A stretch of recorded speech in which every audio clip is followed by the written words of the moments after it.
The one that was really dangerous for me was the time that we need to distribute the books and notebooks to the very far village. I was working with an international organization teaching the girls out there. So we put all the books in the back of the car. Of course, my father-in-law and the driver accompanied me. During the way, crossing the road, we stopped by the Taliban. They keep everyone separate so they cannot listen to each other. So I was the only woman sitting out there. All the trunks in back of our cars were full of the books. I was really sure that this time they will definitely kill me. This was 1999, when the Taliban first ruled Afghanistan. They oppressed Afghans with laws drawn from tribal codes and a strict interpretation of Islam. Their control was total and brutal. 2 decades later, the Taliban have taken back power. Every year I've seen how the Taliban, they grew stronger. They have taken over Afghanistan twice, not because they're good at governing, but because of the other actors in Afghanistan, because of their failures. Fled the country. Afghanistan falls to Taliban control.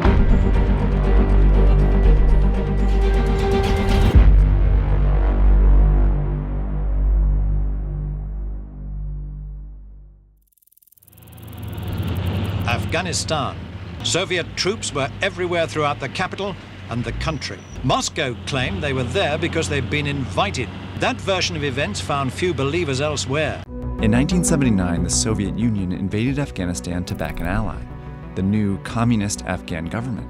Together, they wanted to transform the country into a socialist state, but they faced resistance. The Afghan crisis won't be easily dismissed, and a glance at the map shows why. Afghanistan is a deeply divided country. At the time, only a small fraction of the population lived in a few major cities, including some who supported the government. But the majority of Afghans lived in rural areas, where people were generally poor, conservative, and very devoted to Islam and tribal traditions.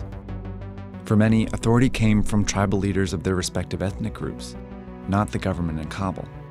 So when the communist Afghan government tried to enforce land reforms and abolish social codes, rural Afghans revolted. They formed independent militias, but were collectively known as the Mujahideen. These are real Mujahideen. They are scattered, almost impossible to unite.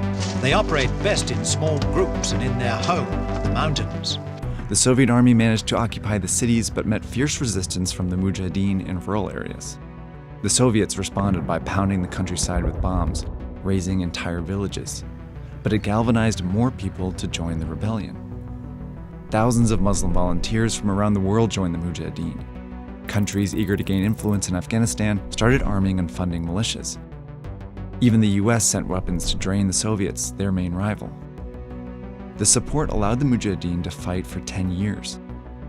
Around 1 million Afghans died and 6 million were displaced.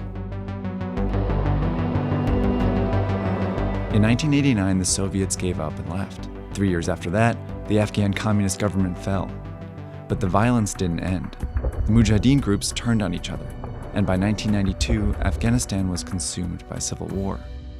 Door to door, street to street, road to road, region to region, province to province, there was always fighting. This is Sweta Nori. She was born and raised in Afghanistan, and has worked there for years promoting education and women's rights. They start searching the houses to find if there is a beautiful or young woman so they can marry by force. It was a really worst time. Kandahar was especially violent. Several Mujahideen and criminal groups terrorized the population. In the spring of 1994, a group of locals here had had enough. They asked this man, Muhammad Omar, for help. He had fought in the Soviet War before becoming a teacher, or mullah, at an Islamic school called a madrasa. He and a few other mullahs gathered some students and drove out the Mujahideen. When more students joined, they captured the whole district, then Kandahar city.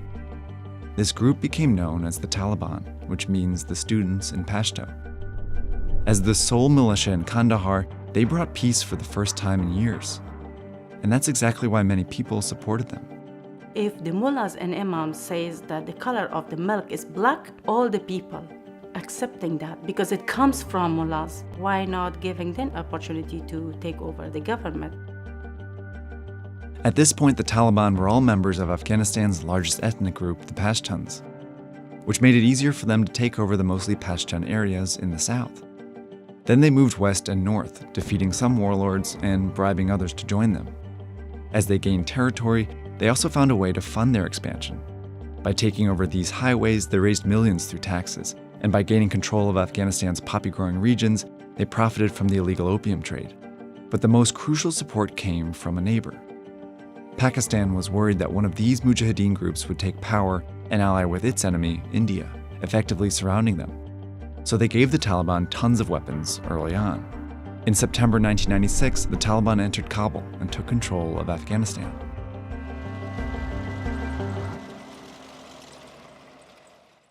My name is Najib Haja. I've been covering the war in Afghanistan for 17 years. When the Taliban, they took Kabul in 1996, they set up a government that was basically only their members. Both its leadership and fighting base were predominantly Pashtun teachers and students. So it was basically a very inexperienced government without any practical knowledge about how to govern. Yet they decided to remake the country based on a religious ideology that took shape in their madrasas. What makes the Taliban special is that these madrasas, called Deobandi madrasas, are inspired by a certain interpretation of Islam, influenced by Pashtun culture. Music, television, and even flying kites were banned. Men had to grow beards. But the most draconian rules were placed on women. They weren't allowed to go out without a male relative. They couldn't educate themselves. They were practically banned from working. Many schools for girls went underground, like the one Sweden ran in Kabul. It was only 20 meters away from the Taliban camp. I had good number of the students coming to my school. It was all done in secret. And one day, the Taliban entered. So I stopped them in front of the door and I asked them to wait. And my student just noticed that they hide the books, take out the Holy Qurans. What would have been the punishment if you had been caught? They would start beating me, and same thing they would do with the family of the girls. Beatings, stonings, and public executions were common punishments under the Taliban regime. It's why most countries, except Pakistan, Saudi Arabia, and the UAE, refused to recognize them as a legitimate government. But the Taliban soon found other allies.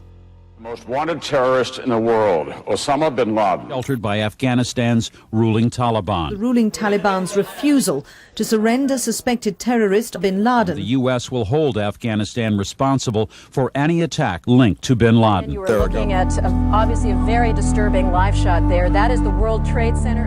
After the 9/11 attacks, a U.S.-led coalition invaded Afghanistan to hunt down bin Laden and topple the Taliban.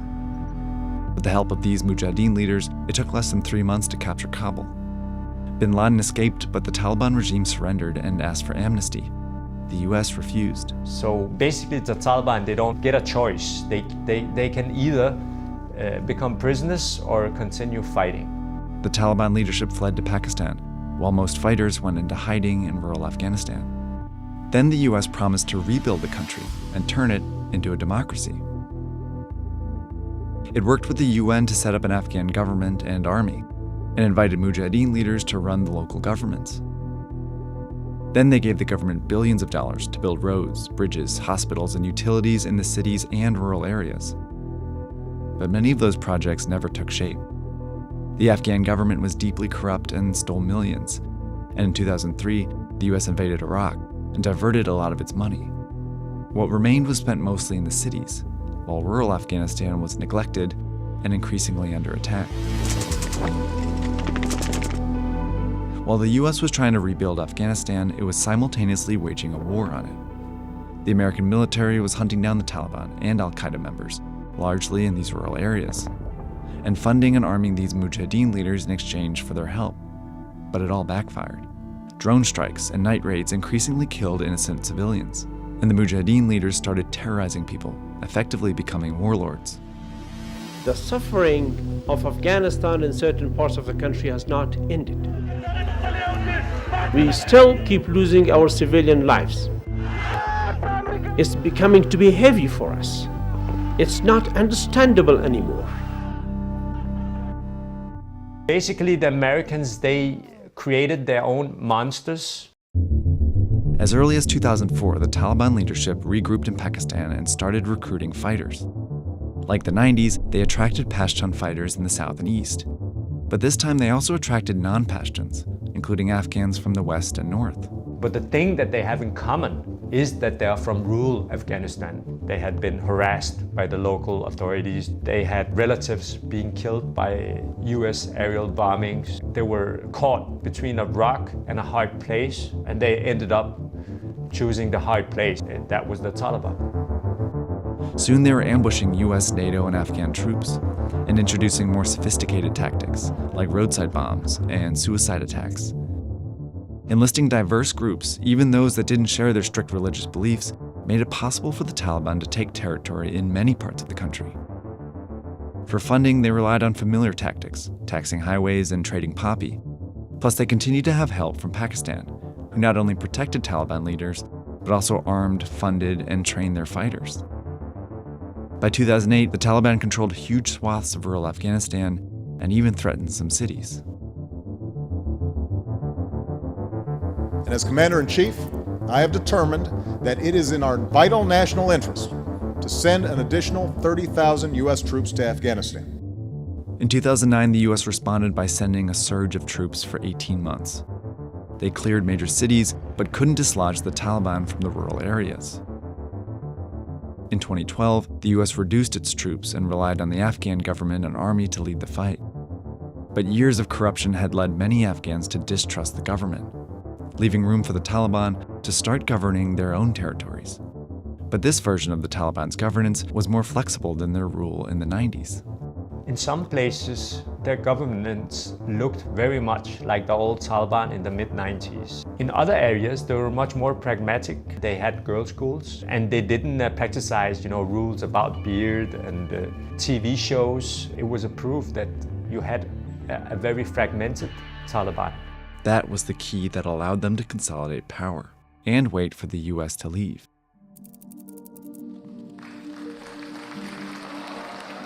In February 2020, the Trump administration went straight to the Taliban to strike a deal. They agreed to leave Afghanistan. In August 2021, the Biden administration delivered on that deal. As the final troops pulled out, the Taliban attacked. The world watched as the Afghan army surrendered, the government fled, and the Taliban entered Kabul unopposed. In September, the Taliban announced a new interim government, and it looks familiar. Its top leadership is mostly Pashtun, many of whom served in the 1990s regime. But their base, like their fighters, is far more diverse, which makes this new regime unpredictable. It will be a problem for the Taliban if they don't tolerate the variation of interpretation of Islam in their movement, which could end up with a violent conflict between the different parties. I'm convinced that they haven't agreed on what kind of Afghanistan they want right now. There is a small window of hope if the international community put force on the Taliban. Just make sure that the women and people have their basic needs: access to education, access to job, access to freedom.